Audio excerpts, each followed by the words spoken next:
di masa kejayaan Islam ini atau abad pertengahan ini, itu ada Ibnu Rus, ada Ibnu Khaldun, ada Al-Jauzi, ada juga Ar-Razi.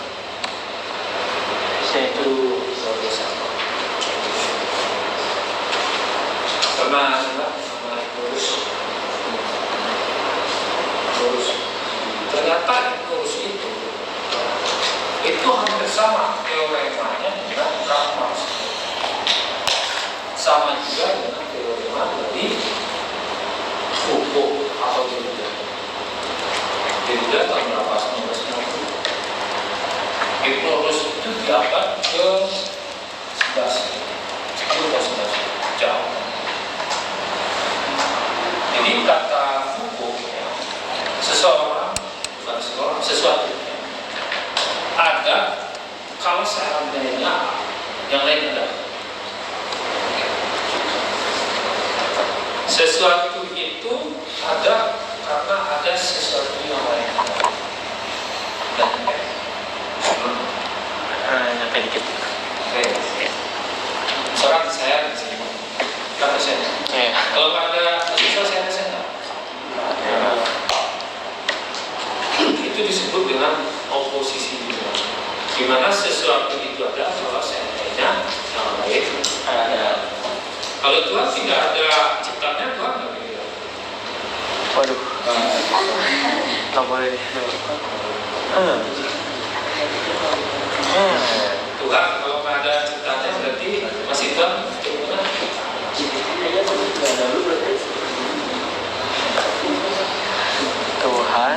Tuhan kalau tidak ada ciptanya maka masih Tuhan. Kenapa Tuhan itu sebagai Tuhan disebut Tuhan? Karena ada ciptaan. Kalau nggak ada ciptaannya berarti masih. Kenapa masih? Karena Tuhan paling tinggi, terserah dia mau nyiptain atau enggak, kedudukannya masih Tuhan. Setuju? Setuju. Sesuai undangnya, ya. Sebagai berkehendak, ciptaan.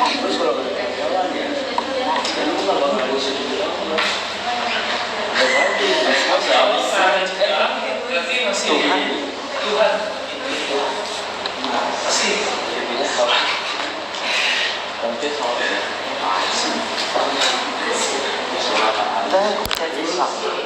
Oh, percaya takdir nggak? Percaya. Kamu percaya Tuhan?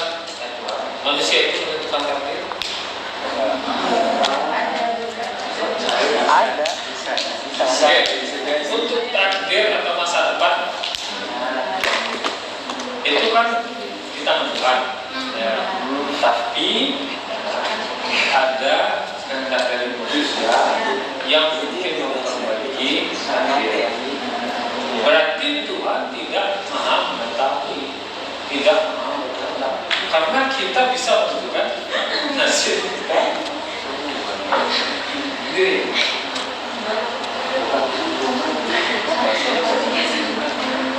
Karena Tuhan itu ibaratnya tuh susah Pak kalau dibahas pakai pemikiran filsafat Pak. Kalau filsafat itu kan pemikiran yang harus logis Pak. Sedangkan Tuhan itu kan menurut orang yang tidak beragama aja tuh nggak bisa dibuktiin secara nyata karena mereka tidak bisa melihat Tuhan tersebut. Jadi kalau menurut saya antara Tuhan sama ibaratnya tentang kayak takdir gitu, kalau orang yang mungkin beragama ya Pak, dia pasti meyakini dia itu punya takdir baik ataupun buruk tergantung dari kitanya sendiri. Misal takdir tersebut memang bisa dirubah atau tidak. Tapi kalau misal takdir seperti lahir, kematian atau rezeki gitu, itu kan udah pasti dari Tuhan sendiri gitu sih Pak. Iya. Terus takdir selain yang harus berarti ditentukan oleh manusia. Ya. Berarti Tuhan itu tidak maha mengetahui karena ada takdir yang mungkin ditentukan oleh. Karena jadi Tuhan itu tahu. Tuhan itu membuat beberapa takdir Pak. Kayak contohnya mungkin Ilyas tentang Saya mau berbicara itu ya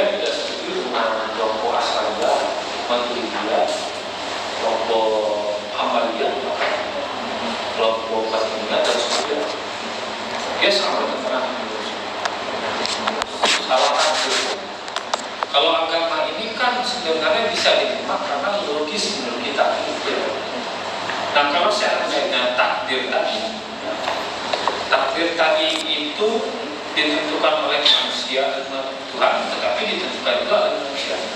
Nah itu kan kata lurus ya bahasanya demonstrasi berpikir yang salah. Sesuatu yang mungkin berlawanan. Maksudnya Tuhan di satu sisi kan punya kuasa terhadap manusia, tetapi di satu sisi kuasa itu bilang karena ada kehendak manusia melakukan masa depan. Itu kan salah.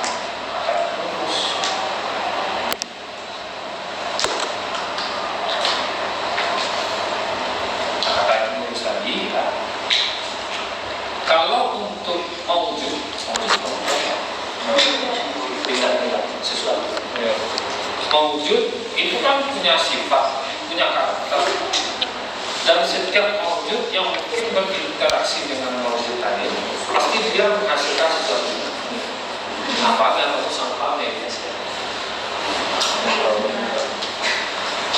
Nah, ketika maujud ini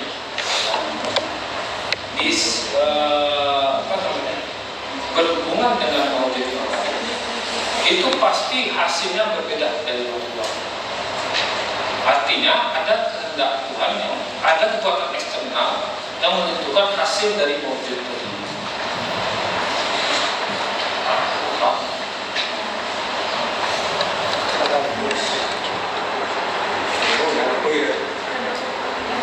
Adopsi Pak. Nah, untuk Ibnu Rus ya, masalah sejarah dia sama dengan Ibnu Khaldun, bahwa takdir itu ada disediakan, bahasanya dunia, ada difasilitasi kepada manusia, di mana manusia itu berkeinginan untuk berbuat sesuatu yang menentukan setiap nasibnya dari dua keluarga. Tetapi selama dia hidup di dunia ini, pasti ada kekuatan eksternal yang menyebabkan kegiatan itu tidak sesuai dengan rencana.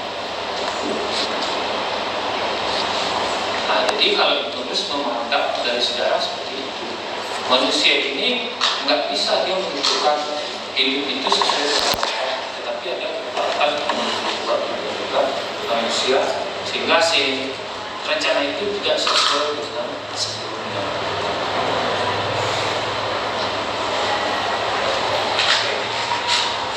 Di sini, tapi itu kan saya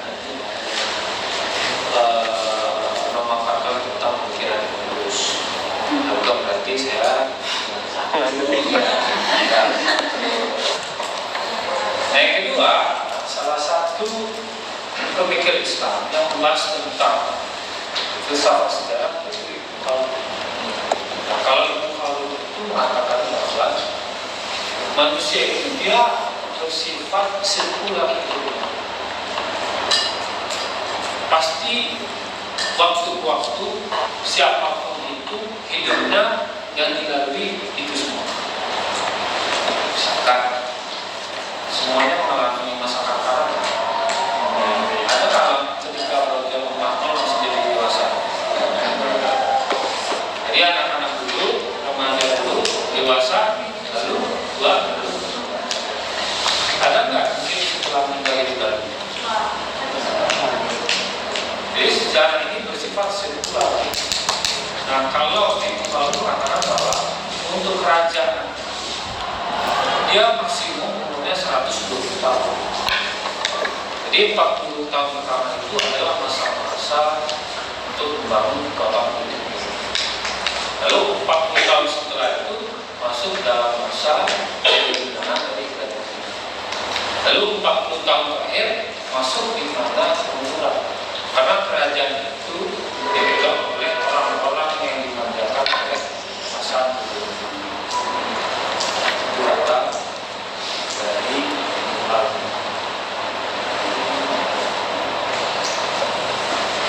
Sampai di sini ada pertanyaan.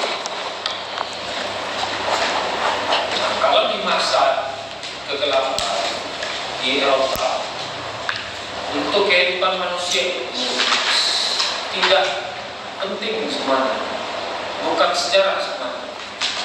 Walaupun ada masa lalu yang mungkin buat orang lain bagus ya, kenal, tetapi Tapi bagi umat di zaman itu, di zaman kegelapan, tidak bisa masalah itu dianggap sebagai sejarah kalau tidak ada hubungannya dengan kepentingan gereja. Jadi yang dianggap sejarah itu adalah peristiwa yang mungkin bermanfaat untuk gereja. Misalkan ada pendeta yang menyebarkan Kristen di wilayah ini, lalu dia bisa membaptis 100 orang. Nah itu kan ceritanya sangat bermanfaat bagi gereja. Nah itu bisa dianggap sebagai sejarah. Tapi kalau ada cerita-cerita atau kejadian, misalkan ada demonstrasi, nah itu kan penting buat kita ya, ceritanya harus dikenal. Tapi buat mereka enggak, karena gereja sendiri enggak penting cerita tentang itu, enggak menyemangkan gereja. Sehingga skemanya untuk sejarah di zaman kegelapan ada ini enggak? Ada.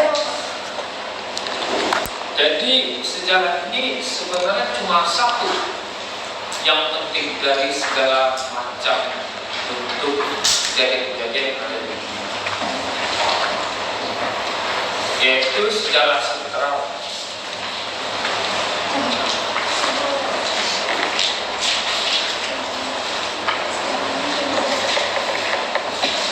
Zona pasar, zona tiga.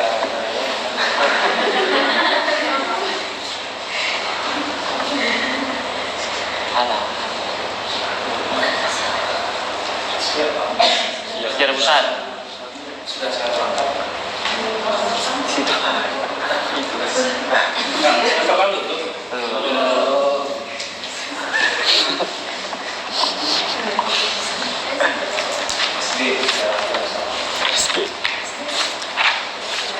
Nah, untuk SP ini merupakan sejarah inti dari seluruh sejarah-sejarah yang ada di dunia. Nah, sejarah ini adalah turunnya Isa Al-Masih. Isa Al-Masih.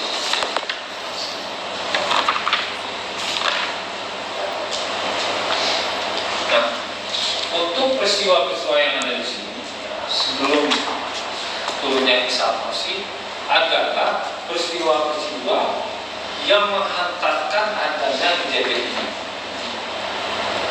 Lalu setelah kejadian sejarah pusat ini adalah kejadian-kejadian efek dari kejadian turunnya Isa Al-Masih.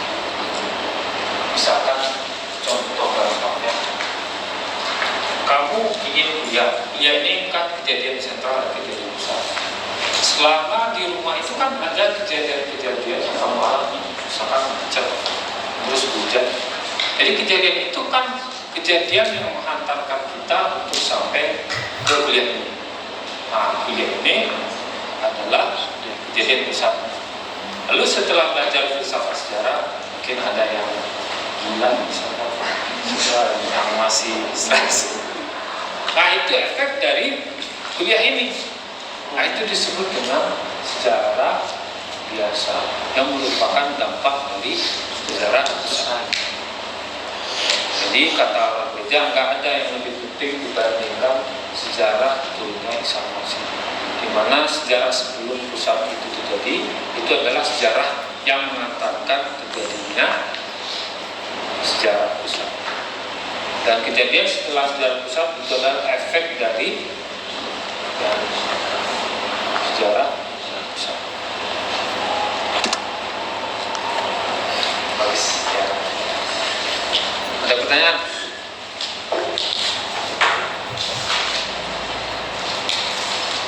Lupa ada pertanyaan? Lupa.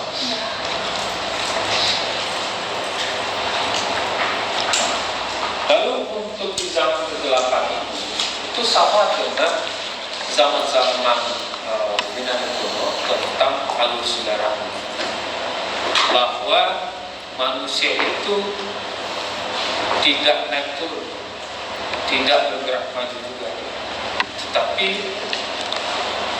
melalui ketidakpastian. Karena apa? Manusia itu kan dikontrol langsung oleh Tuhan. Jadi semua mau Tuhan itu terus manusia mau masuk neraka kah, mau masuk surga kah. Nah, jadi ada istilah orang-orang di dunia itu amora fati. Jadi kalau kita tidak tahu bagaimana masa depan itu, setidaknya hari sekarang itu kita melakukan yang membuat kita bahagia. Dan kalau misalnya masa depan itu nggak tahu juga, kita berbahagia aja sekarang. Oke, ada pertanyaan lagi? Ini belum berat ya.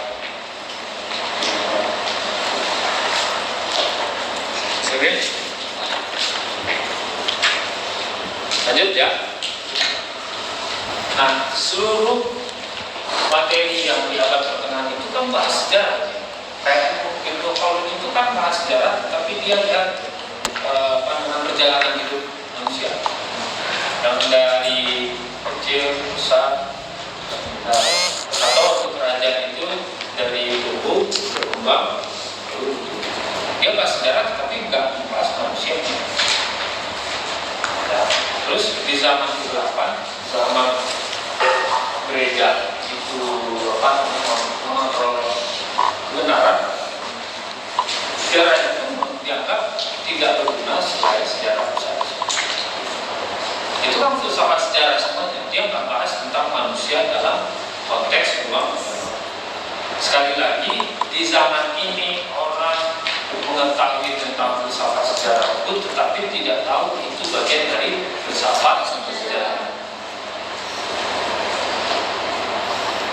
Oke, ya, maaf. Dia kan filsafat sejarah. Dia nggak bahas tentang manusia dalam konteks uang. Dia bahas yang lain, tapi masih dalam konteks sejarah. Ya, apakah alur sejarah atau motif manusia untuk